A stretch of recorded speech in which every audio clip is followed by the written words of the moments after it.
Hello mic check 1 2 3 4. Hello mic check. नमस्कार मित्रांनो, माझं नाव श्रीधर, मी एक दारुडे आहे. Hi everybody. आज दारू प्यालेलं नाही, देवाच्या कृपेने आणि अल्कोहोलिक समस्या मदतीने. आजची तारीख आहे बुधवार ना आज. हां बरोबर, 15 जानेवारी 2024. सकाळचे 11 वाजलेले आहेत. मी माझ्या दादर मुंबईच्या घरामध्ये बसून रेकॉर्डिंग करत आहे. आजचा विषय आहे भाग दुसरा, मीटिंग कशी चालवावी. ओके, किंवा मीटिंग कशी चालू नये, किंवा मीटिंग कशी चालवतात. ओके, याच्या आधीचा पहिला भाग मी अपलोड केला होता 6 जानेवारीला, म्हणजे मला वाटतं मागच्या सोमवारी. ओके, आणि त्याला प्रचंड प्रतिसाद मिळालेला आहे. त्याच्यावरती कॉमेंट्स आले. त्याच्यानंतर माझा ईमेल आय डी जो आहे SHREEDHARM25@gmail.com, त्याच्यावरती हे आले काय रिस्पॉन्स आलेले आहेत. त्याच्यानंतर मला जे लोक ऑलरेडी ओळखतात आणि माझ्या काय म्हणतात त्याला, ती कुठली ब्रॉडकास्ट लिस्टमध्ये ज्यांचे नंबर आहेत, त्यांनी मला व्हॉट्सअपवरती डिटेल पाठवले. आणि अनेक काही हुशार लोकांनी GSO इंडियामध्ये फोन करून त्यांच्याकडून माझा नंबर घेतला आणि मला त्यांची प्रतिक्रिया कळवली. आता ह्याच्यामध्ये प्रतिक्रिया अनेक असल्या तरी त्याच्यामध्ये 2 मेजर गट आहेत. एक गट आहे तो म्हणाला की, किंवा काही लोकांचं म्हणणं असं होतं की, बाबा रे, चौथी रूढी असं सांगते की प्रत्येक ग्रुप ऑटोनॉमस आहे, त्याच्यामुळे प्रत्येक ग्रुपनी ठरवावं. समजा एखाद्या ग्रुपच्या सेक्रेटरीबद्दल किंवा चेअरमनबद्दल काहीही आक्षेप असेल तर तो आक्षेप त्या सभासदांनी त्यांच्या कामकाजाच्या सभेमध्ये, बिझनेस मीटिंगमध्ये मांडावे आणि त्यांनी तिथे निर्णय घ्यावा. तू कशाला ह्याच्यामध्ये डोसकं घालतोय किंवा लुडबुड करतोयस, असा त्यांचा प्रश्न होता. आता ह्या सगळ्या मंडळींना मी शक्य तिथे उत्तर दिलेलं आहे, पण आता हे परत एकदा नवीन उत्तर नव्याने पुन्हा तेच उत्तर देतोय की, बाबा रे, मी माझा अनुभव सांगतोय, बरोबर आहे. त्याच्यामुळे मी स्वतः चेअरमन म्हणून काय केलं ते मी मागच्या व्हिडिओमध्ये तुम्हाला सांगितलेलं आहे. मी कधी कधी चेअरमन होतो, सेक्रेटरी होतो वगैरे, सगळं मी डिटेलमध्ये मागच्या व्हिडिओमध्ये सांगितलेलं आहे. भाग पहिला त्याच्यावरती हे डिटेलमध्ये दिलेलं आहे. त्याच्यामुळे मी माझा अनुभव सांगतोय. बरं, मी माझा स्वतःचा अनुभव, मी स्वतः चेअरमन म्हणून काय केलं ते सांगितलेलं आहे. आणि मी ज्या ज्या मिटिंगला गेलो त्या मिटिंगला चेअरमननी कसं काय मिटिंग चालवली त्याचा माझा जो अनुभव आहे तो मी सांगतोय. त्याच्यामुळे माझा अनुभव सांगायला तुम्ही मला थांबू शकत नाही, कारण तो माझा अनुभव आहे, बरोबर आहे. आणि दुसरी गोष्ट अशी आहे की माझा असं काय दावा नाही आहे की मी जे काय सांगतोय ते 100% बरोबर आहे आणि त्याच्यामध्ये काही चूक नाही, असा काय माझा दावा नाही आहे. परवात कोणीतरी म्हटल्याप्रमाणे ग्रेपवाईनमध्ये जशी वेगवेगळी मतं मांडली जातात तसं हे माझं मत आहे. पटलं तर घ्या, नाही पटलं तर मला शिव्या घाला आणि सोडून द्या, ठीक आहे. त्याच्यामुळे माझ्याशी कम्युनिकेट करा की बाबा रे, तुझं हे नाही पटलं, तुझं काय म्हणणं आहे, हरकत नाही, काही प्रॉब्लेम नाही. त्याच्यामुळे एक गट जो आहे त्यांचं म्हणणं असं आहे की ह्याच्यावरती कॉमेंट्स तुम्ही काय करायची गरज नाही किंवा ह्याच्यावर व्हिडिओ बनवायची गरज नाही, ज्याचं तो बघून घेईल, बरोबर आहे. तर त्याचं उत्तर मी दिलं की बाबा रे, मी माझे अनुभव सांगतोय, मला माझे अनुभव सांगायला आवडतं म्हणून मी यूट्यूब चॅनल सुरू केलेले आहे आणि त्याचा फायदा होतो असं काही जण सांगतात, बरोबर आहे. त्याचं नुकसान काय होत नाही, मी कुठली रूढी मोडत नाही, मी अनामिकता पाळतोय आणि मी 7वी रूढी पण पाळतोय, त्याच्यातनं मला काय पैसे मिळत नाही. आता प्रश्न राहिला दुसरा गट, ज्यांनी सांगितलं वेगवेगळे कॉमेंट्स की त्यातला एक गट असा त्या दुसऱ्या गटामधली काही मंडळी अशी होती की, अहो तुम्ही जे म्हणताय ना ते सगळा त्रास आम्हाला होतोय किंवा ते तसंच आमच्या ग्रुपमध्ये होतंय, पण आम्ही आता हे देवाची इच्छा म्हणून आम्ही हे स्वीकारतोय, बरोबर आहे. आता आपण सगळेच जण देवाची इच्छा म्हणून हे स्वीकारतोच, पण त्यांनी केलेला गाढवपणा मी जेव्हा चेअरमन होईल तेव्हा मी करू नये म्हणून ही सगळी आपण चर्चा चाललेली आहे. हे ग्रेपवाईनमधलं मतमतांतर कशाकरता आपण करतो आहोत की बाबा त्याच्यावरती देवाची हे इच्छा असं समजून ते स्वीकारणं हे अतिशय नैसर्गिक आहे. आणि अल्कोहोलिक अनोनिमस, परमेश्वर, 12 पायऱ्यांचा कार्यक्रम, आध्यात्मिक कार्यक्रम सगळं आपल्याला हेच सांगतात की जी परिस्थिती आम्ही बदलू शकत नाही ती स्वीकारण्यास मनाची प्रसन्नता आम्हाला दे. पण आता गंमत अशी आहे की आपण सर्व्हिस स्ट्रक्चरमध्ये आहोत आणि आपल्या सर्व्हिस स्ट्रक्चरमध्ये कुणी काय करावं ते सगळं व्यवस्थित लिहून ठेवलेलं आहे. अनुभवातनं लोकांनी आपल्या सांगितलेलं आहे. त्याचं कालमर्यादा किती असावी, तो किती दिवस दारूपासून दूर असावं वगैरे वगैरे हे सगळं लिहिलेलं आहे. त्याच्यामुळे हे सगळं जरी असलं तरी पण आपण त्याच्यावरती चर्चा तर करूया. माझं नसेल पटत तर तुम्ही तुमच्या बिझनेस मीटिंगमध्ये चर्चा करा ना भाऊ. माझं काय म्हणणं नाही की मलाच सांगा आणि मीच सांगतो तेच बरोबर आहे किंवा मलाच लाथा घाला असं काही नाही. बरेच त्याच्यामध्ये अँगल्स आहेत ना. आणि दुसरी गंमत अशी आहे की याची व्ह्युअर्स म्हणजे जितक्या लोकांनी बघितलं हे टणकन वाढलेले आहेत. गेल्या 8 दिवसामध्ये 10 दिवसामध्ये दणकून झालेले आहेत. ते किती व्ह्युअर्स आहेत वगैरे ते तुम्हाला दिसतं. किती लोकांनी पाहिले ते तुम्ही जेव्हा जाता तिथे तेव्हा तुम्हाला दिसतं. तर त्याच्याबद्दल काय मी परत सांगत नाही किंवा मी माझी लाल करत नाही की माझा अहंकार म्हणून मी ते करतोय किंवा माझी प्रौढी मिळवायची म्हणून मी काय करतोय अशातला काही भाग नाही आहे. ओके, चला ही झाली पूर्वपीठिका. आणखी दुसरी एक गोष्ट सांगायची ती म्हणजे जेव्हा जेव्हा तुम्ही व्हिडिओ ऐकता तेव्हा कमीत कमी लाईक तर करा भाऊ. त्याला लाईक करायला काय तिथे अंगठा दाखवलेला आहे, वरती अंगठा आणि खाली अंगठा. नसेल आवडलं तर खाली अंगठा दाबा, आवडला असेल तर वरती अंगठावाला चित्र दाबा, काहीच प्रॉब्लेम नाही. आणि शेअर करा तुमच्या मित्रांमध्ये. आमचे रणजित दादा भेटले होते लातूरला. ते म्हणाले अहो आमच्याकडे 200 लोकांचा ग्रुप आहे, त्याच्यामध्ये मी हे टाकतो, तर 200तले निदान 2 तर ऐकतील. म्हटलं ही पण आयडिया चांगली. त्यामुळे तुमच्या स्वतःचे ग्रुपमधले, इंटरग्रुपमधले, सर्व्हिस लेवलचे जे काय असतील हे ग्रुप्स असतील त्या ग्रुपमध्ये ही लिंक टाका, म्हणजे त्यानिमित्ताने लोक ऐकतील. आणि बरं दुसरं गंमत अशी आहे की आपण हे जे लाईक करतो, शेअर करतो, सबस्क्राईब करतो हे ना ह्याच्या तुमच्यासाठी करत ना माझ्यासाठी करते. हे करताय आपण पुढच्या पिढीसाठी. कारण हे असं करत राहिल्यानंतरच त्या YouTubeचं काय जे तंत्र आहे, अल्गोरिदम म्हणतात त्याला, त्याच्यामध्ये तो लाईमलाईटमध्ये राहतो, म्हणजे प्रकाश झोतामध्ये राहतो आणि तो आपोआपच जो कोणी सर्च करेल त्याला आणि इतरांना सुद्धा तो त्या संदर्भामध्ये ताबडतोब हा व्हिडिओ दाखवतो. त्याच्यामुळे तुम्हाला नम्र विनंती, हात जोडून विनंती, सबस्क्राईब केलेलं नसेल तर अजून करा. सर्वसाधारणपणे अर्ध्यापेक्षा जास्त लोकांनी सबस्क्राईब केलेलं नसतं, असं सार्वत्रिक अनुभव आहे. पण आपल्याकडे आपण एका विशिष्ट हेतूने एकत्र आलेलो, दारू बंद करणे या हेतूने. त्यामुळे आपण पटलं तर बघतो. मी सर्वांना काय पाठवू शकत नाही. जगातल्या महाराष्ट्रातल्या सगळ्या 7-7.5 हजार मेंबर आहेत म्हणतात. त्यांना सगळ्यांना काय मी पाठवू शकत नाही. पण माझ्याकडे काय ब्रॉडकास्ट लिस्ट, अहो मी पण तंत्रज्ञानाची नाही आहे, तर मी पण शिकतोच आहे. ब्रॉडकास्ट लिस्टमध्ये काहीतरी 268 मंडळी असतात. त्याच्यामुळे त्यातल्या काही लोकांनी मला अगदी आमच्या ह्यानी सांगितलं, दीपकनी सांगितलं की मी तंत्रस्नेही आहे, मला ते नोटिफिकेशन येतं, त्यामुळे तुम्ही त्या ब्रॉडकास्ट लिस्टमधनं मला काढून टाका आणि दुसरा कोणाला तरी ॲड करा. त्यामुळे मी आता ते करायला सुरुवात केलेली आहे. 2 काढायचे, 2 घालायचे. ज्यांचा काय रिस्पॉन्स नाही, ज्यांना काय माहीत नाही त्यांच्या ते ऐकतात का नाही ऐकतात, त्यांना उपयोग होतो का नाही होतो, काहीच नाही, त्यांचा रिस्पॉन्सच नाही व्हॉट्सअपवरती मला की बाबा रे हे पाठवू नको, की बाबा रे हे पाठव, की कदाचित ते व्हॉट्सअप बघतच नाहीत, कदाचित तो नंबर वर्किंग नाही, मला कळायला मार्ग नाही. त्याच्यामुळे मी 2-4 काढतो, 2-4 नवीन घालतो, असं मी नवीन प्रयोग करत असतो. त्याच्यामुळे त्याचा काय फायदा होतो ते कळेल हळूहळू. मी तुमच्यापर्यंत पोहोचण्या. आणि दुसरी आणखी एक गोष्ट त्या ह्यांनी सांगितली मला, तंत्रस्नेही माणसानं सांगितली की एकदा तुम्ही सबस्क्राईब केलंत ना, बऱ्याच लोकांची शंका होती, तो कोण मला पकवत होता बरं, हां परेश, मला अमुक अमुक दिसत नाही, कुठे दिसायचं तर सांगा. त्याला सगळं सांगून झालं, त्याच्या भेजात काय घुसायचं नाही आणि मला काय त्याच्यापेक्षा जास्त अक्कल नव्हती. मग मी त्या तंत्रस्नेही माणसाला त्याने सांगितलं अरे एकदम सोपं आहे. म्हटलं कसं काय सांग बुवा. ते म्हणाले तुम्ही गुगल उघडल्यानंतर तुम्हाला खालच्या रेघेमध्ये उजव्या हाताला सबस्क्रिप्शन नावाचं दिसतं बटन, बरोबर आहे. पहिला आहे होम, दुसरं आहे काहीतरी रील्स, तिसरं आहे प्लस म्हणजे अपलोड करण्यासाठी आणि चौथा आहे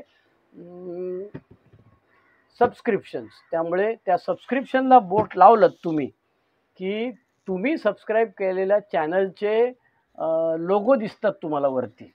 मग ते लोगो दिसायला लागले की त्यामध्ये आपला जो अल्कोहोलिक्स अनॉनिमस किंवा AA शेअरिंग मुंबई श्रीधर मराठी जो हे आहे त्याचा तुम्हाला लोगो दिसतो गोलामध्ये त्रिकोण आणि मराठीमध्ये लिहिलेलं आहे एकता सेवा मुक्तता, बरोबर आहे. मला वाटतं लाईट ब्ल्यू कलरचं ते आहे.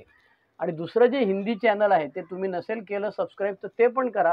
त्याचं पण लोगो तसाच आहे, फक्त तो इंग्रजीमध्ये आहे.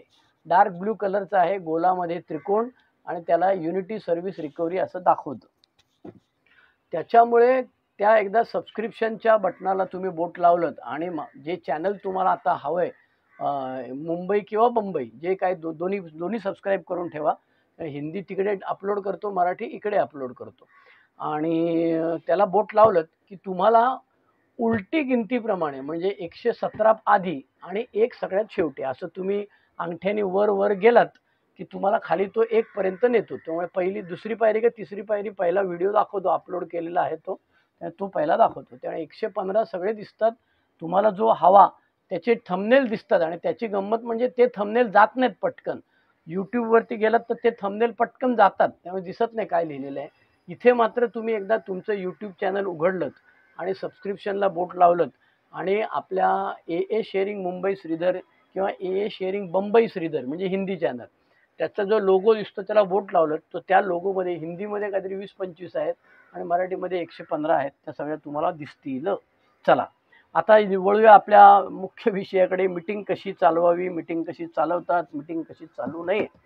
मागच्या वेळेला मी सुरुवात कशी करावी, अनामिकता कशी पाळण्याबद्दल सांगावं. त्याच्यानंतर 7व्या रूढीबद्दल किटी बॉक्स पूर्वी. आता बऱ्याचदा काय होतं, कोणाचं तरी शेअरिंग चालू असताना चहा येतो आणि चहा आल्यानंतर कोणीतरी शुकशुक करतो आणि चेअरमन किटी बॉक्स सोडून देतो. त्याच्यामुळे किटी बॉक्स सोडण्यापूर्वी त्याबद्दल सांगावं असा जो प्रघात आहे तो प्रॅक्टिकली जमतोच असं नाही. बऱ्याचदा असं होतं की मीटिंग चालू असताना मध्येच कोणीतरी किटी बॉक्स सोडतो आणि मग ते जेव्हा केव्हा त्याचं शेअरिंग संपेल आणि जेव्हा चेअरमन उभा राहील तेव्हा मग तो सांगतो की आत्ताच जी किटी बॉक्स सोडण्यात आलेली त्याच्यामध्ये अमक्या अमक्याने टाकू नये, अमक्याने टाकावं, इत्यादी इत्यादी. बरोबर आहे. तर आता त्याच्यामध्ये पुन्हा आणखी गोची अशी आहे की काही लोकांचं म्हणणं आहे टाकू नका असे सांगूच नये. बरोबर आहे. म्हणजे आपण काय काय वेळेला मी बघतो बऱ्याचदा महिला मंडळी बसलेल्या असतील की न्यू ते खेचून घेतात त्याच्या हातातलं किटी बॉक्स. अरे तो श्रीमंत माणूस आहे, टाकू नये पैसे हे कोणाकरता आहे, कारण त्याचा दुरुपयोग दारुड्याने केलेला आहे, आम्ही सगळ्यांनी केलेला आहे. की घरनं 10 रुपये घ्यायचे किटी बॉक्समध्ये टाकायला किंवा 50 रुपये घ्यायचे जायला यायला आणि ते त्याची दारू प्यायची, असं केलेलं आहे. आणि काही जणांची सांपत्तिक परिस्थिती सुरुवातीला खूपच वाईट असते की किटी बॉक्समध्ये टाकायला रुपये, 2 रुपये, 5 रुपये जे काय असेल तेही शक्य नसतं, कामधंदा नसतो, त्यामुळे त्यांनी टाकू नये एवढं सांगायचं. पण जो टाकतो त्याच्या हातातून किटी बॉक्स खेचून घेणे. महिला मंडळी आहेत, अरे ती माझी बायको म्हणते, "अरे मी चहा प्यायले ना, मला चहाचे पैसे टाकू दे ना. तुम्ही नका घेऊ बाहेरची डोनेशन माझ्याकडनं. मी अॅलोनॉनमध्ये टाकीन, पण माझे चहा जी मी आत्ता तुमच्या मीटिंगमध्ये येऊन प्यायले त्याचे तर पैसे टाकू द्या ना मला." पण आपल्याकडले सगळे सुविद्य मंडळी आहेत, ती महिला मंडळींकडच्या बाजूला गेलं की ती खिस काढून घेतात. "नाही, नाही, नाही तुम्ही टाकायचे नाही, अमुक आहे." किंवा तो न्यूकमर पहिल्या बाकावर बसलेला असतो. तो टाकू इच्छित असतो, त्याच्याकडे परिस्थिती असते, त्याला नाही सांगता. त्याच्याऐवजी फक्त अनाउन्समेंट करायची की या किटी बॉक्समध्ये जे स्वतःला एचे मेंबर समजतात त्यांनी फक्त पैसे टाकावेत, इतरांनी कोणी टाकू नये. त्यामुळे आपल्या शेजारी जो बसलेला माणूस आहे त्याच्याकडे किटी बॉक्स द्यायची. त्याच्या कपाळावर काय लिहिलेलं नाहीये. तो न्यूकमर आहे की तो प्रॉस्पेक्ट आहे की त्याची परिस्थिती वाईट आहे. त्याच्यामुळे आपल्याला काय कळायला मार्ग नसतं. तर सरसकट न्यूकमरकडे पाठवायचं नाही. सरसकट महिला मंडळींकडे अॅलोनॉन अटेंड करत असतील त्यांच्याकडे पाठवायचं नाही. असं करण्याच्या ऐवजी असं काही लोक करतात. बरोबर आहे, असं माझ्या लक्षात आहे. त्यामुळे त्याच्यानंतर अनामिकताबद्दल सांगावं की इथे जे ऐकाल ते इथे सोडून द्या. आलेल्या माणसांची नावं, आडनावं तुम्हाला माहीत असली तरी संदर्भामध्ये, संपर्कामध्ये हे करू नका, अनामिकता पाळा असं सांगायला लागतं. त्याच्यानंतर मोबाईल सायलेंटवर ठेवा, व्हायब्रेटवर ठेवा किंवा बंद करा. काही मंडळी अशी असतात की ज्यांच्याकडे मोबाईल 5-50 हजाराचा असतो, पण त्याला बिचाऱ्याला ना व्हायब्रेट करता येत, ना सायलेंट करता येत. फक्त त्याला बंद करायचं आणि चालू करायचं एवढंच येतं. मग ती शेजारच्या माणसाने जरा त्याला मदत केली तर तो त्याचा व्हायब्रेटवर किंवा सायलेंटवर होतो आणि मीटिंग संपल्यानंतर तो बरोबर मागतो आपल्याकडे, "ए बाबा मगाशी तू काय बटन दाबलं ते कर आणि मला परत नेहमीसारखं करून दे." आणि त्याला आपण तेवढ्यापुरतं नंतर बाहेर शिकू शकतो. त्याच्यानंतर मीटिंगचे प्रकार आपण पाहिले. Regular meeting, birthday meeting, online meeting, hackathon, night vigil meeting, service स्ट्रक्चरमधल्या मीटिंग. त्याच्यानंतर आपण हेही बोललो की चेअरमनने किती वेळ बोलावे, 2 शेअरिंगमध्ये किती वेळ बोलत राहावं, की टेलिफोन ऑपरेटरसारखं फटाफट करावं, का स्वतः 10 मिनिटं बोलायचं असेल तर आधी 5 मिनिटं नंतर 5 मिनिटं अशी बोलावं, ते सगळं ठरवून घ्यावं. पण शक्यतो बऱ्याच सभासदांनी सांगितलं, अहो फार वेळ बोलतो चेअरमन, अर्धी मीटिंग तर तोच एकटा खातो चायला. त्याच्यामुळे त्याचं बरं काही चेअरमन असे असतात आता हे तुमचाच रिस्पॉन्स आहे. काही चेअरमन असतात की ज्यांना घरामध्ये बोलू दिलं जात नाही. त्याच्यामुळे तो घरामध्ये मौन व्रत पाळत असतो आणि इथे आल्यानंतर मग तो त्याला किती बोलून किती नको बोलू असं झालेलं असतं. त्याच्यामुळे तो चेअरमन प्रत्येक शेअरिंग नंतर म्हणजे 3 मिनिटाचं शेअरिंग झाली तरी पण तो 10 मिनिटं बोलतो आणि 10 मिनिटाचं शेअरिंग झालं तरी पण तो 10च मिनिटं बोलतो.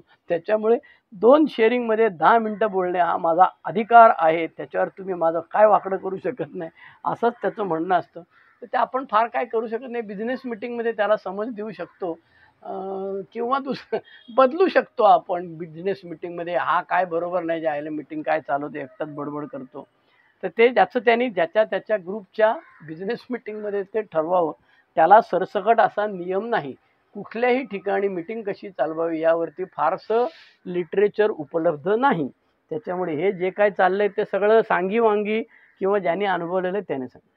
दुसरी गंमत होती, प्यालेल्याला शेअरिंग द्यावं का? तर नाही. प्यालेलं असेल जर आपल्याला माहीत आहे हा प्यालेला आहे तर त्याला अजिबात शेअरिंग देऊ नये.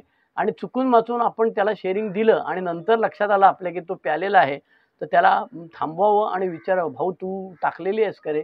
शेवटची दारू कधी प्यायला?" तर तो लगेच सांगतो, "मी सकाळी प्यालो, मी दुपारी प्यालो," असेल ते. तर त्याला सांगावं, "अरे भाऊ, तुला आता तू जसं बोलतोस ना तसं पोपट आपण सगळेच बोलू शकतो. किंवा प्याल्यावर आपण खूप छान बोलतो. पण ही ती जागा नव्हे. आपल्याकडे काही नियम पाळतो आपण की प्यालेल्याने शेअरिंग करू नये. तर तू कृपा करून खाली बस." आलं लक्षात. आणि तो बसतो बिचारा. तो काय फार आरडाओरडा करतो अशातला काही भाग नाही. पण ते असं ज्याला पटत नाही ते मेंबर जास्त आरडाओरडा करतात. आता आणखी एक विषय असा आहे की नॉन अल्कोहोलिक माणसाला शेअरिंग द्यावं का? बरोबर आहे. तर लिटरेचर असं सांगतं की जेव्हा आपली स्पेशल मीटिंग असते आणि जेव्हा आपण ह्याला बोलवतो, गेस्टला बोलवतो, बरोबर आहे. तर उदाहरणार्थ पब्लिक अवेअरनेस मीटिंगला आपण डॉक्टरांना बोलवतो, सायकियाट्रिस्टना बोलवतो, त्याच्यानंतर समाजसेवी लोकं असतात त्यांना बोलवतो, पोलिसांना बोलवतो. मग अशा वेळेला त्यांना शेअरिंग आपला अनुभव कथन द्यायला नक्की चांगली गोष्ट आहे, काही प्रॉब्लेम नाही. आता फक्त याच्यामध्ये गोची अशी आहे की तो जो बोलणार आहे त्या बोलणाऱ्या माणसाला त्याचं अनामिकतेचं तत्व आपण सांगावं. नाहीतर तो सांगतो, "हे कांबळे साहेब माझ्याकडे आले होते मला बोलवायला. आमच्या ऑफिसला पाटील साहेब आले होते. मग त्यांनी आम्हाला सांगितलं की आमची मीटिंग चालते. मग ते जोशी सर म्हणाले, असं-असं करा, तुम्ही या एकदा, आमच्याशी बोला जरा. म्हणून मी आज आलेलो आहे." म्हणजे त्या माणसाच्या आडनावाचे तो उल्लेख करतो आणि अनामिकता पाळायची की नाही पाळायची हे त्याला कळत नसतं, कोणी सांगितलेलं नसतं. तर विशेषतः नॉन अल्कोहोलिक माणसाला हे त्याची सूचना जो त्याला घेऊन येतो, जो त्याला बोलावतो त्यांनी कृपा करून आधी द्यावी. बऱ्याचदा हॉस्पिटल मीटिंगमध्ये मी पाहिलेलं आहे, की ते डॉक्टर जे असतात ते त्या माणसाच्या आडनावाचा सरसकट उल्लेख करतात. त्यांना सांगितलेलं नसल्यामुळे करतात, की त्यांना सांगितलं तरी पण ते तसंच करतात मला माहीत नाही. पण निदान आपण सांगायचं काम केलं. याच्यात आणखी एक गोष्ट अशी आहे, अल-अनॉन मेंबरला शेअरिंग द्यावं का? तर अल-अनॉन ही स्वतंत्र संस्था आहे. काही विशिष्ट हेतूने त्यांना तुम्ही बोलवलं असेल. बर्थडे बॉयची इच्छा असते, की मला अमुक-अमुक मेंबरच्या बायकोच्या शेअरिंगमुळे किंवा बोलण्यामुळे मला फायदा झाला. मग तो बोलवतो. त्याला त्याला आपण नाही म्हणू शकत नाही. पण एक हल्ली नवीन प्रयोग सुरू झालाय काय कपल शेअरिंग. तर GA म्हणून जी संस्था आहे गॅम्बलर्स अनॉनिमस त्याच्यामध्ये कपल शेअरिंग नावाचा प्रकार आहे. म्हणजे त्याच्यामध्ये इव्हन स्पॉन्सरला भेटायला जाताना स्पॉन्सर आणि स्पॉन्सरची बायको आणि स्पॉन्सी आणि स्पॉन्सीची बायको एकत्र बसतात आणि त्याच्यावरती चर्चा करून उपाय शोधतात. ते मी सतीशकडनं ऐकलेलं आहे. स्वर्गीय सतीश ईश्वर त्याच्या आत्म्याला शांती देव. पण अल्कोहोलिक्स अनॉनिमसमध्ये मी तरी कुठे वाङ्मयामध्ये असा प्रकार वाचलेला नाही. कदाचित मी गाढव असेल तर मला तुम्ही जरूर कळवा, की बघ रे बाबा हे अशा-अशा गाईडलाईन्स आहेत त्याच्यात लिहिलेलं आहे. पण हल्ली सरसकट कपल शेअरिंग AA आणि अल-अनॉन दोघांनी मिळून शेअरिंग करायचं अशी पद्धत सुरू झालेली आहे. पूर्वी खूप सायनला मुंबईचा राजू नावाचा एक मेंबर होता. खूप त्याचं मोठं काम आहे आणि त्याच्या मिसेस पण असायच्या अल-अनॉनमध्ये. मग त्यांचं ते दोघांचं शेअरिंग मी एकत्र सुरुवातीला ऐकलेलं आहे. कपल शेअरिंग या सदराखाली तेव्हा त्याला असं कपल शेअरिंग वगैरे नाव नव्हतं दिलेलं, पण ते दोघं जण शेअरिंग करायचे कधी मधी तरी, वर्ष 2 वर्षातनं एकदा. ते मी ऐकलेलं आहे. त्याच्यानंतर मग ती पद्धत भूषण आणि मिसेस भूषण ह्यांच्यामधनं पण मी ऐकलेलं आहे. मग आता ते सार्वत्रिकच झाले कपल शेअरिंग करणे. पण मला तरी आता मी कदाचित 35 वर्ष 3 महिने असल्यामुळे मी म्हातारा आहे आणि मी जुनाट असेल, मी ऑर्थोडॉक्स असेल असं तुम्ही म्हणू शकाल. पण मला माहीत नाही, की कपल शेअरिंग नावाचा प्रकार एच्या वाङ्मयामध्ये कुठे लिहिलेलं दिसत नाही. किंबहुना बिग बुकमध्ये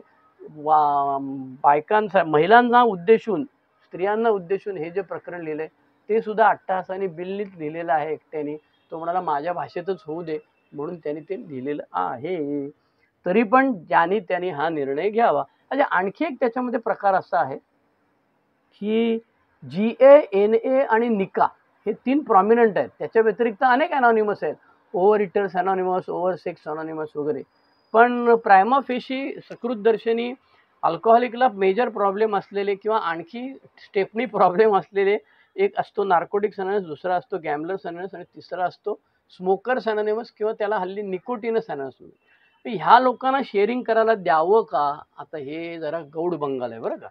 आता ह्याच्यामध्ये काय झालंय हल्ली काही ठिकाणी काही ग्रुपमध्ये किंवा काही सभासदच म्हणा किंवा काही काय म्हणावं माहीत नाही, कोण त्यांना सांगतं ते माहीत नाही. पण ते सुरुवात करताना असं करतात, माझं नाव श्रीधर, मी एक दारुडे आहे, असं करून ते शेअरिंग सुरुवात करतात. आणि त्यांच्याकडे गॅम्बलिंगचे अनुभव दणकट असतात, कारण ते GA मेंबर असतात बेसिकली. नार्कोटिक्सचे अनॉनिमसचे नार्कोटिक ड्रग्सचे अनुभव भरपूर असतात आणि दारूचे अनुभव थोडेसे असतात. बरं, तो जोपर्यंत म्हणतो मी ए मेंबर आहे तोपर्यंत तुम्ही त्याला काय तू काय ए मेंबर नाही, तू तो साला GA मेंबर आहे किंवा NA मेंबर आहे असं सांगू शकत नाही. त्याच्यामुळे जो स्वतःला दारुड्या म्हणतो त्याला शेअरिंग करायचा अधिकार आहे. पण आता गंमत अशी आहे, की बऱ्याचदा असं होतं, की त्याच्या शेअरिंगमध्ये तो 12 मिनिटं शेअरिंग केलं, त्याच्यामध्ये पहिला अर्धा मिनिटं फक्त दारूबद्दल उल्लेख असतो. उरलेली 10 मिनिटं तो नार्कोटिक्स ड्रग्सबद्दल, मग मी कशी ड्रग घेत होतो आणि मग ते कसं काय खरवडतात आणि कसं ते मिळतं वगैरे त्याच्याबद्दल चर्चा करतात. अशा वेळेला मी पाहिलेलं आहे, की त्याला थांबवलं जातं. म्हणजे अनेक ठिकाणी मी पाहिलेलं आहे आणि मी स्वतः थांबवलेलं आहे, की बाबा रे, ही एची मीटिंग आहे. तू बद्दल बोल, दारूबद्दल बोल. तू हे जे गॅम्बलिंगबद्दल बोलतोय किंवा ड्रग्सबद्दल बोलतोय किंवा निकाबद्दल बोलतोय, त्याच्यामुळे ज्यांनी ते घेतलेले नाही आमच्यासारखे जी मंडळी आहेत, त्यांच्या तोंडाला पाणी सुटतं आणि त्यांना नको ती माहिती मिळते. त्याच्यामुळे आता त्याच्यावरती पुन्हा प्रत्यय असं आहे, ज्याने हवं ते घ्या, नको ते घेऊ नका, हं त्याव ते सगळं बरोबर आहे.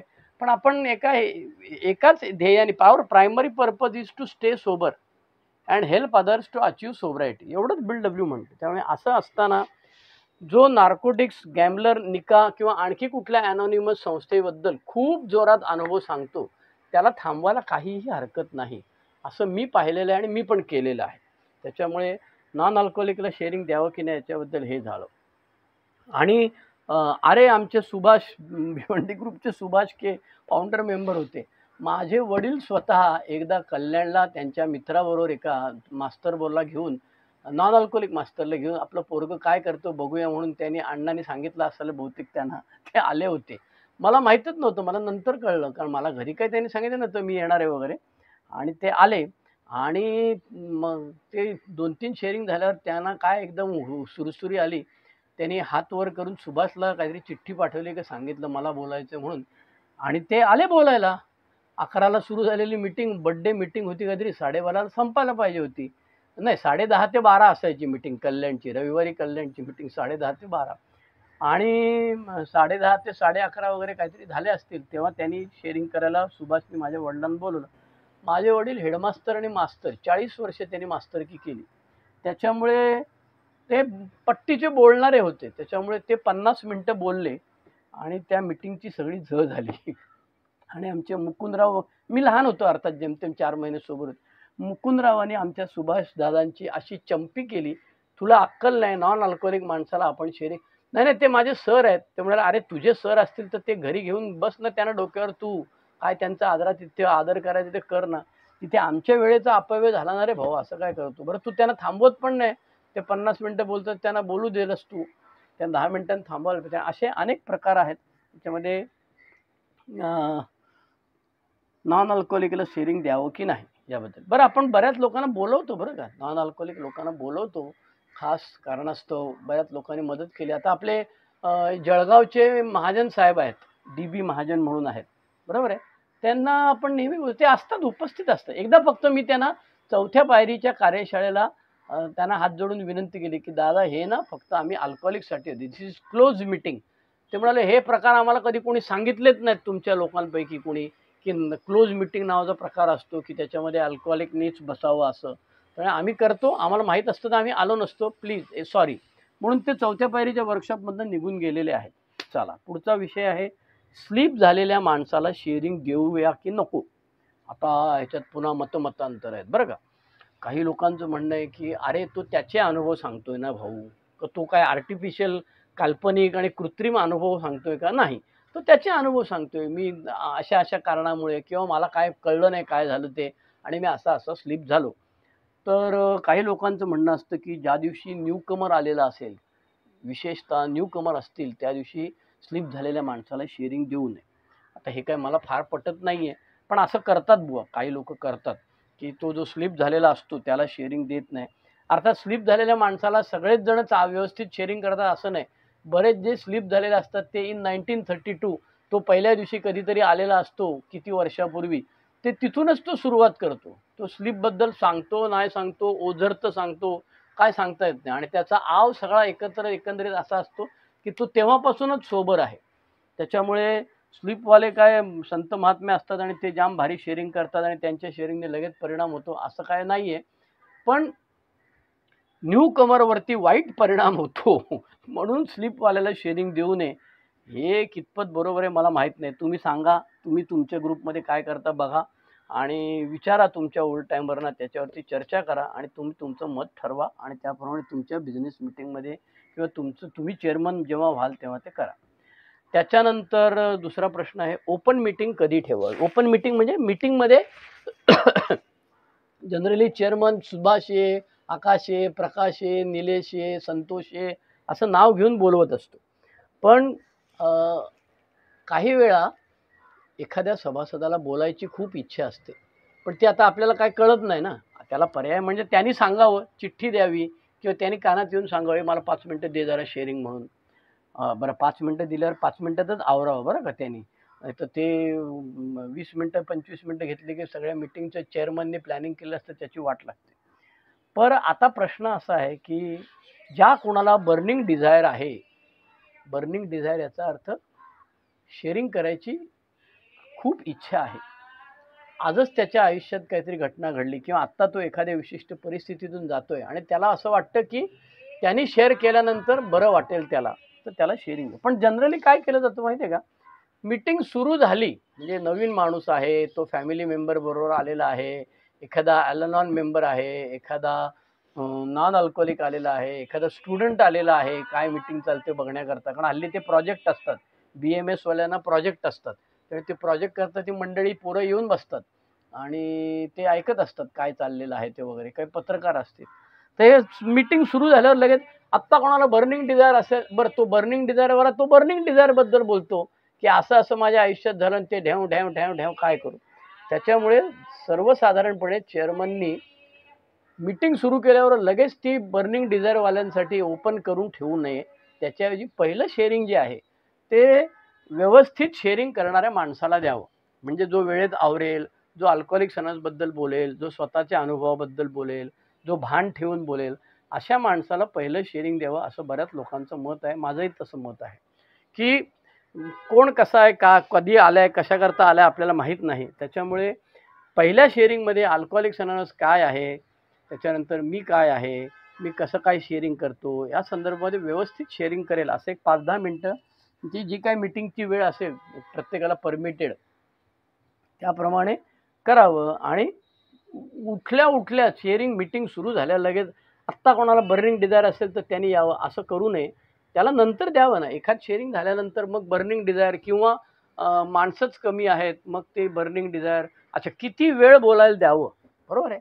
हा एक गमतीशीर प्रश्न आहे बरं का. प्रत्येकाला किती वेळ बोलायला द्यावं? किती वेळ शेअरिंगला द्यावा? हा एक महान मोठा प्रश्न आहे. आता कसं आहे, काही ठिकाणी मीटिंगमध्ये माणसं कमी आहेत. बरोबर आहे. त्यामुळे प्रत्येकजण बक्कळ शेअरिंग करतो आणि काही ठिकाणी खूप माणसं असतात आणि त्यामुळे सगळ्यांना शेअरिंग देणं शक्य नसतं. त्यात आणखी काही ठिकाणी असं असतं की एकाच गावामध्ये 2-3 मीटिंग असतात आणि तीच माणसं परत फिरत असतात. तो म्हणतो, "अरे काल पण मी शेअरिंग केलं, परवा पण मी शेअरिंग केलं, आज मला शेअरिंग करायची इच्छा नाहीये. मग मी काय करू?" मग अशा वेळेला शक्य असेल तर त्यांनी आधी सांगावं चेअरमनला, की "बाबा रे, मला शेअर करायचं नाहीये.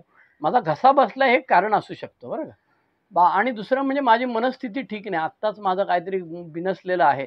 त्यामुळे तो आपल्याला वड्याचं तेल वांग्यावर काढायचा सवय आहे, याचा राग त्याच्यावर काढायची. तर तो अदवा-तदवा बोलतो किंवा काय जे असेल ते स्वतःचं. पण प्रत्येकाला मला शेअरिंग करायचं नाही असं करण्याचा अधिकार आहे. फक्त त्यांना विनंती एवढीच असते चेअरमनने आधी करावी, की भाऊ ज्याला शेअरिंग नसेल करायचं ना, त्याने जरा हात वर करून सांगा मला. तुम्ही कारण सांगायची गरज नाही. का शेअरिंग करायचं नाही मला सांगायची गरज नाही. पण आकाशला उठवलं, आकाश म्हणतो मला नाही शेअरिंग करायचं. प्रकाशला उठवलं, प्रकाश म्हणतो नाही शेअरिंग करायचं. निलेशला उठवलं, निलेश नाही शेअरिंग करायचं म्हणतो. तर ते बघणाऱ्याला पण बरं दिसत नाही. चेअरमन पण भांबावतो आणि त्यांनी जे काही गणित मांडलेलं असतं डोक्यामध्ये, की ह्या वेळेला ह्याला देऊ, त्यावेळेला त्याला देऊ आणि मग एवढी शेवटची मिनिटं राहिल्यावर ह्याला देऊ वगैरे. तर ते सगळं गणित बिस्कटतं. तर ज्याला शेअरिंग नसेल करायचं ना, त्याला चेअरमनने आधी आवाहन करावं, की "बाबा रे, तुम्हाला नसेल शेअरिंग करायचं तुम्ही मला सांगा." म्हणजे उठवल्यानंतर तो तिथूनच सांगतो, हात हलवतो. बाकीचे लोकं वाट बघतात. मग सगळे मुंडकं तिरकं करून त्याच्याकडे बघतात. मग तो नाही सांगतो किंवा मग मजबुरी का नाम, देवाची इच्छा, याव-त्याव गोंडस नाव देत तो उठतो. त्याच्यामुळे मीटिंग जेव्हा सुरू होते तेव्हा माणसं कमी असतात आणि मीटिंग जेव्हा संपायला येते तेव्हा माणसं भरपूर असतात. त्यावेळी चेअरमन सुरुवातीला सांगतो 20 मिनिटं बोला प्रत्येकाने. आपण 4घच जण आहोत. त्यामुळे आता आपण 1.5 तासाची मीटिंग किंवा 1 तासाची मीटिंग त्यातली 5-10 मिनिटं आधी, 5-10 मिनिटं नंतरची गेलेली आहेत. उरलेल्या वेळामध्ये एवढी शेअरिंग होतील त्याचं कॅल्क्युलेशन असतं आणि तो सांगतो 20 मिनिटं बोला 4च माणसं आहेत. पण नंतर भसाभस माणसं यायला लागतात आणि मग त्या लक्षात यायला लागतं, "ओह! 20 मिनिटं नाही चालत." मग तो 20 मिनिटंवाल्याला टक करतो, थांबवतो. तो ऐकत नाही. आमच्याकडे विठ्ठल पी नावाचे सभासद होते. ईश्वर त्यांच्या आत्म्याला शांती देव. कॅडबरी ग्रुपच्या वाढदिवसाला ते नेहमी यायचे. त्यांच्याबद्दल नेहमी असं सांगितलं जायचं. ते वकील-बिकील होते, मोठे ग्रस्त होते. वयाने पण मोठे होते, म्हणजे नैसर्गिक वयाने पण मोठे होते, सोबरिटीच्या वयाने पण मोठे होते. त्याच्यामुळे पूर्वी चेअरमनला वाजवण्यासाठी बेल दिलेली असायची. ती शिपायाला बोलवतो अशी बेल असते ना टन करून, ती बेल टेबलवर ठेवलेली असायची. आणि हे विठ्ठल पी गंमत काय करायचे असं मी पाहिलेलं आहे बरं का. ते चेअरमन बेल वाजवायला लागला, की ते बेल उचलायचे. ते कोट घालून यायचे कायम. निळ्या रंगाचे कोट त्यांच्याकडे बरेचसे असायचे. तर ते कोट घालून यायचे. तर ते त्या चेअरमनच्या जवळ जायचे टेबलावरती. ती बेल उचलायचे आणि डाव्या बाजूच्या खिशामध्ये घालून कोटाच्या खिशात घालून बसायचे. त्याला बोंबलत ठेवायचे. त्याच्यामुळे टक करून बटनाचा आपल्या काय ते पेनाचा आवाज करून, ठोकून, शर्ट खेचून, पॅन्ट खेचून असे अनेक प्रकार करून त्याला थांबवायला लागतं. त्यामुळे किती वेळ द्यावा? बरं लोकांचं म्हणणं असं आहे, की साला आम्हाला 7 मिनिटं बरोबर सांगतो बरं का चेअरमन आणि स्वतः 2-7 मिनिटामध्ये 17 मिनिटं बोलतो. ही काय भानगड आहे? त्याच्यामुळे लोकांना तुम्ही जेव्हा वेळ देता, तेव्हा स्वतः पण वेळ पाळली पाहिजे ना रे बाबा, असं काय करताय? मी एकटाच मी किती जरी महान आत्मा असलो आणि किती जरी माझ्याकडे भारी अनुभव असले, बरं ह्याच्यात गोची अशी असते, की काही लोकं कमी वेळात शेअरिंग नाही करू शकत. मी त्यातला एक आहे. बरोबर आहे? तर मला कमीत कमी 20 मिनिटं शेअरिंग अर्थात आता मला ठोकून मुंबईमध्ये आल्यानंतर बऱ्याच लोकांनी सरळ केलेलं आहे. त्याच्यामुळे मला 5-10 मिनिटांमध्ये आवरता यायला जमायला लागले थोडंफार का होईना. पण मी जेव्हा नवीन आलो तेव्हा करायचं नाही. मग तो चेअरमन काय सांगायचा, मला श्रीधरला शेअरिंग द्यायची इच्छा होती. पण श्रीधर 20 मिनिटापेक्षा कमी काही बोलू शकत नाही. त्याच्यामुळे मी आज त्याला शेअरिंग दिलं नाही. पुढच्या वेळेला नक्की देणार त्याला शेअरिंग असं सांगायचं. त्यामुळे किती वेळ शेअरिंग द्यावं याच्यावरती ज्यांनी त्यांनी व्यवस्थितपणे चर्चा करून ठरवावं. बरोबर आहे? त्याच्यानंतर आणखी एक महत्त्वाचा मुद्दा आहे, तो म्हणजे चेअरमननी तंबाखू, गुटखा खावा का? मोबाईलमध्ये डोकं घालावं का? मोबाईल त्याला आला तर घ्यावा का? हे आणखी एक गमतीशीर विषय आहे. आता 2 भाग आहेत. पहिला आहे तंबाखू, गुटखा खावा का? आता आयडियली स्पीकिंग कोणी खावं आणि कोणी नाही खावं ह्याच्यावरती अल्कोहोलिक सनास काही म्हणत नाही. दारू पिऊ नका एवढंच म्हणते. बरं, बरं. येत राहा, पीत राहा, पण येत राहा असं सांगतात. त्याच्यामुळे येत राहा म्हणजे तू येऊन शेअरिंग कर असं नाही सांगत आपण, की बाबा रे लाज वाटते म्हणून अजिबात आला नाही, असं करू नको. प्यालेला असेल तरी पण ये. आणि असं बऱ्याचदा होतं, की प्यालेला सभासद पण येतो मीटिंगमध्ये काही हरकत नाही. त्याचा काही प्रॉब्लेम. तर विषय चालला होता आपला चेअरमननी गुटखा आणि तंबाखू खावी का? तर आपण काय त्याला थांबवू शकत नाही. पण सर्वसाधारणपणे आपण जर का कुठे व्याख्यानाला गेलो, कुठे कीर्तनाला गेलो, कुठे याला गेलो, काय ऐकायला गेलो, तर तो जर का त्या उत्सव मूर्ती त्या दिवशीचा असतो किंवा ती मीटिंग कंडक्ट करणार होती आणि "अरे त्याला काय झालं माहिती आहे का?" तोंडामध्ये तोबरा भरलेला आहे आणि तू बोलतो तर त्याची सगळी थुंकी उडते त्या माईकवरती किंवा पहिल्या बाकावर बसलेल्याच्या अंगावरती. बरं दिसत नाही ना. तर प्रोटोकॉल आहे ना, हा सर्वसाधारण प्रोटोकॉल आहे. खास अल्कोहोलिक सणाचा असा काही प्रोटोकॉल नाहीये, पद्धत नाहीये. पण सर्वसाधारणपणे असं आपण बघतो, की कुठेतरी असेल तर तो माणूस तंबाखू न खाता, सुपारी न खाता तिथे तो बोलायला उभा राहतो. त्यामुळे सेक्रेटरीनी शक्य असेल तोपर्यंत तरी तंबाखू, गुटखा खाऊ नये. 99% लोकं खात नाहीत, असा माझा दावा आहे. मी जे मीटिंग केलंय त्याच्यामध्ये 99% लोकं तंबाखू, गुटखा खात नाहीत. पण एखादा टक्का अपवाद त्याला असतो, त्याला नाही राहवत वगैरे, वगैरे. तर त्याला काय इलाज नाही. त्याच्यावरती सोल्युशन काय ते शोधून काढावं. त्याच्याशी बोलावं आणि शोधून काढावं. दुसरं आहे ते मोबाईल घ्यावा का चेअरमननी? आता त्याला तो चेअरमन जरी असला तरी त्याला फोन येऊ शकतो ना. त्याला बायका पोरं आहेत, साहेब आहेत आणि त्याला फोन येऊ शकतो. त्यामुळे मध्येच तो फोन घेऊन जाऊ शकतो. हे अपवादात्मक परिस्थिती आहे. आणि मीटिंगमध्ये आता माझा होम ग्रुप जो आहे तो आनंद ग्रुप, जैन हॉस्पिटल, दादर, कबूतरखान्याजवळ, मुंबई. तर रविवारी संध्याकाळी 5 ते 6:30 मीटिंग आमची असते. आता आम्हाला 4था माळा दिला होता. आमचे निलेश दादा फाउंडर मेंबर आहेत. त्यामुळे त्यांनी ते काही जे चेअरमन वगैरे होते त्या शाळेचे, आपल्या हॉस्पिटलचे ट्रस्टी-बिस्टी आहेत, रोटरी क्लबवाले, त्यांनी सांगितलं 4था माळा. पण आता गंमत अशी आहे, की त्यांच्याकडे 5 माळ्याची बिल्डिंग आहे आणि त्यांच्याकडे पैसे देऊन लोकं मीटिंग कंडक्ट करण्याकरता येतात. ते त्यांच्याच समाजाच्या लोकांना देतात. ते त्यांनी ठरवायचं, आपण नाही काय ठरवायचं. त्याच्याबद्दल आपण बोलणं, भाष्य करणं बरोबर नाही. पण मग तो एक शिपाई काय करतो, सिक्युरिटीवाला काय करतो, 4थ्या माळ्यावर जर का 2:30 वाजता मीटिंग सुरू झालेली आहे आणि ती आमची मीटिंग 5 वाजता असताना संपलेली नाही 4थ्या माळ्यावरची, तर तो काय करणार बिचारा? मग तो सांगतो, "आज के दिन 5व्या माले पे जाओ." मग आम्ही 5व्या माळ्यावर जातो, कधी दुसऱ्यावर जातो, कधी ग्राउंड फ्लोअरवर जातो, असं सगळं करतो. पण बाहेर काढला असं कधीच होत नाही. तो कुठे ना कुठेतरी सोय आमची करतो. त्याच्यामुळे होते. आता जो 4थ्या माळ्यावर गेलेला असतो, तो तिथे बाचकतो. त्याला 5ची मीटिंग मी 5:10ला आलो आणि इथे कोणीच नाहीये. मग तो त्याला माहीत असलेल्या माणसाला, मग तो कदाचित चेअरमन असेल, त्याला फोन करून विचारतो, "भाऊ कुठे आहे?" मग त्याला खाली मुंडकं घालून, तो टेबलाच्या खाली मुंडकं घालून चेअरमन सांगतो, "दुसऱ्या माळ्यावर ये, दुसऱ्या माळ्यावर." "हां, सेकंड फ्लोअर, सेकंड फ्लोअर. खाली उतरून ये." मग तो बिचारा गेटवरती गेलेला असतो, तर गेटवरनं परत येतो हॉस्पिटलमध्ये आणि दुसऱ्या माळ्यावरती येतो. त्यामुळे अशा अपवादात्मक परिस्थितीमध्ये मोबाईल घ्यायला चेअरमननी काही हरकत नाही. पण चेअरमननी WhatsAppमध्ये डोसकं घातलेलं आहे आणि जो शेअर करतो त्याच्या शेअरिंगकडे अजिबात लक्ष नाही. असं करू नये. असं होतं. चेअरमन करताना कमी दिसतात, पण बाकी मेंबर सरसकट करताना दिसतात. जुने जे लोकं आहेत ना, ते असं करत नाहीत. त्यांच्याकडे जुने मोबाईल असतात छोटेवाले किंवा काही लोकांकडे मोठे असतात, पण ते पथ्य पाळतात. सगळ्यांनाच जमतं असं नाही. मलाही कधी-कधी नाही जमत. मी आपला ह्याच्यामध्ये मोबाईलमध्ये मुंडकं घालून बसतो. कान एकीकडे असतो असं मी म्हणतो, पण खरं कसं एवढे काय आपण भारी माणसं नाहीत, की एकाच वेळी 2-4 कामं करू शकतो. त्याच्यामुळे मोबाईलमध्ये बघू नये हे खरं आहे. पण आता कसं आहे, जग झालेलं आहे छोटं आणि सुविधांमुळे, सोशल ह्याच्यामुळे बरंच एकमेकांना कम्युनिकेट करता येतं. तर सतत डोसकं त्याच्यामध्ये जातं. बरं. पुढचा मुद्दा असा आहे, मीटिंग चालू असताना मध्येच मोबाईल वाजतो. त्याला बंद करायला सांगावा, इतरांना सांगावा, की मोबाईलवर बोलू द्यावे, मीटिंग हे सगळं गमतीशीर आहे. आता मीटिंग कुठे आहे किंवा सहज आपण कोणीतरी फोन केला, की आपण एवढं तर सांगायला पाहिजे ना बाबा, "हे मी मीटिंगमध्ये आहे, नंतर फोन करतो."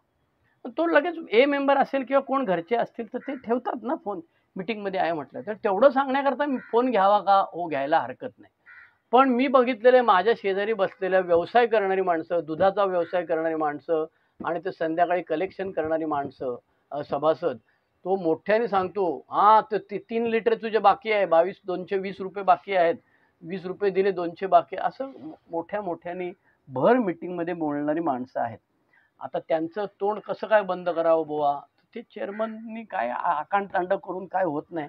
तो गेंड्याच्या कात्रीचा झालेला असतो सभासद आणि तो कुठले अरे सिगरेट पिणारी माणसं पाहिलेत मी. आत्ता आमच्या वरळीमध्ये एक सभासद होता. त्याला सगळ्यांनी सांगून झालं, "अरे शाळेमध्ये आपली जागा जाईल ना रे, असं काय करतोस तू?" पण त्याला काय थांबवता यायचं नाही आणि तो चहा आला की तो पटकन विडी पेटवायचा आणि मग ती संपली विडी की टाकायची कुठे म्हणून तो तिथेच त्या बेंचवरती घासायचा आणि ते थुटकं जे असायचं ते असं टिचकी मारून खिडकीतनं उडवायचं, खाली पडायचं. तो काय थांबायचा नाही बुवा. तर त्याचं काय केलं नाही त्याचं काय. तर आता त्याला काय ऐकायला येत नाही का काय त्याचं सुधरत नाही, काहीतरी झालेलं आहे, दिसत नाही वगैरे. आता काय तो मीटिंगला येत नाही. पण तो जेव्हा येत होता तेव्हा तो मात्र भर मीटिंगमध्ये बिडी प्यायचा. काय त्याला बोंबलून काय उपयोग व्हायचा नाही. त्यामुळे मोबाईल वाचत असेल तर आधी आपण जनरली सगळीकडे फळ्यावर लिहिलेलं असतं. मोबाईल आणि अशी फुली मारलेली असते. सायलेंट नो एंट्रीची कशी असते क्रॉस मारलेला तशी मारलेली असते. पण तरी पण बरं आता त्याच्यातले काही लोक असे असतात, फोन आला ना, तर फोन आल्यानंतर तो फोन तो वाजत ठेवतो आणि गेटच्या बाहेर गेल्यानंतर मग हां, हॅलो बोल असं करतो. आता त्याला पर्याय असा असू शकतो, तुझा फोन आलाय ना, तर तिथे टचकन घे आणि बाहेर जाऊन बोल ना रे बाबा. तर हे काय त्याचा नियम काय नाहीये. ज्याचं त्यांनी परिस्थिती बघून तुमच्या ग्रुपमध्ये काय परिस्थिती आहे, ऑटोनॉमस आहात तुम्ही, तुमच्या ग्रुपमध्ये काय तुम्ही ठरवलेलं आहे त्याप्रमाणे करा. पण मोबाईलवरती बोलणाऱ्याला थांबवायला तर पाहिजेच. नेहमी असंच करणाऱ्या माणसाला समज द्यायला पाहिजे. बरं त्याला आपण काय मीटिंगमधनं बाहेर काढू शकत नाही. आणखी काय त्याचं काय वाकडं करू शकत नाही. प्युनिटिव्ह ॲक्शन ज्याला म्हटलं तसं करण्याची पद्धत अल्कोहोलिक अनॉनिमसमध्ये नाही आहे. त्याच्यामुळे मोबाईलवर बरं काही लोकांना ते मोबाईल व्हायब्रेट करता येत नाही किंवा सायलेंट करता येत नाही. त्यामुळे त्याचं सारखं ते वाजत राहतं आणि हा बिचारा तो नुसता सारखा कट करतो. त्यामुळे त्याला कोणीतरी बाजूवाल्याने अरे आण इकडे मी तुझा व्हायब्रेट करून देतो, सायलेंट करून देतो. किंवा काही लोकांच्या ना त्या नोटिफिकेशनचे टुंग टुंग वाजत राहतं. तो शाणा आणि पहिल्या बेंचवर बसतो आणि तो स्पीकर जो असतो बोलणारा शेअरिंग करणारा त्याला ते टुंग टुंग आणि ते काही लोकांच्या नोटिफिकेशनमध्ये असं असतं की जोपर्यंत तुम्ही नोटिफिकेशन उघडून बघत नाही तोपर्यंत ती ढुंग ढुंग वाजतच राहणार. असे वेगवेगळे प्रयोग मोबाईलमध्ये असतात.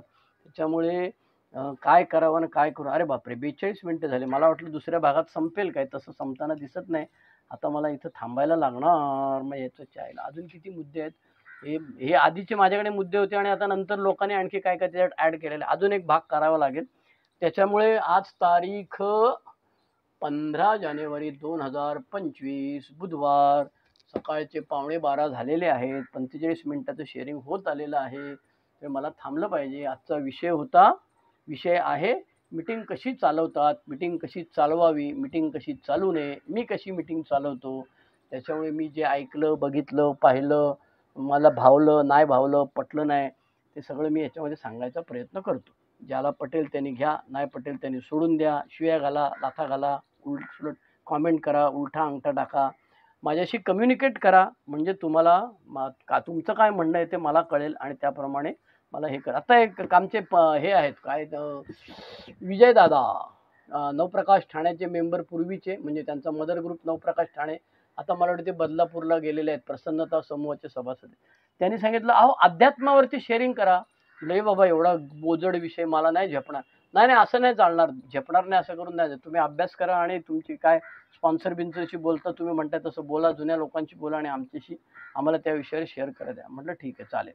तर तुम्हाला काय हवंय ते सांगणं आवश्यक आहे. तर तुम्ही बोलणं आवश्यक आहे. माझ्याशी संपर्क साधणे आवश्यक आहे. कॉमेंटमध्ये टाका. ईमेल आय डी आहे माझा shreedharm25@gmail.com त्याच्यावरती टाका. किंवा तुम्हाला जर का माझा नंबर माहीत असेल तर व्हॉट्सअपवर ऑडिओ टाका. व्हॉट्सअपवर टाईप करून टाका. आमचे रवी नावाचे सभासद आहेत खारघरचे. ते छान शेअरिंग आपला काय पण असेल ना की ते ऑडिओ टाकतात. मग कदाचित माझं बघून सवय लागली असेल माहीत नाही की पहिल्यापासून आहे. त्याच्यामुळे काय होतं फोन करण्याच्या भानगडीमध्ये अनोळखी नंबर दिसला की पोटात गोळा येतो. अरे काय ते साला सरकार सांगतं तसं काहीतरी काय अरेस्ट करणार, काय मोबाईल अरेस्ट का काहीतरी डिजिटल अरेस्ट म्हणतात त्याला, तसं करणार आपल्याला. तर मोबाईल घेताना भीती वाटते. त्या माणसाचं नाव दिसत असतं पण अरे ते नाव माहीत नाही तर काय घ्यायचं की नाही घ्यायचं ते माहीत नाही ना आपल्याला. हे मेंबर असं कुठे लिहिलेलं नसतं ना त्या मोबाईल दिसतं त्याच्यामध्ये. त्याच्यामुळे WhatsAppवरती ऑडिओ पोस्ट टाकणे हा सगळ्यात चांगला पर्याय. 2 शब्द टाका. त्यामुळे तुमच्या प्रतिक्रियेची मी वाट पाहतोय. आजचा विषय मीटिंग कशी चालवावी.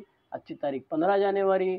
आज दुसरा भाग झालेला आहे आणि तिसरा भाग करावा लागेल, कारण अजून बरेच मुद्दे राहिलेले आहेत. त्याच्यामुळे आज मी इथेच थांबतो.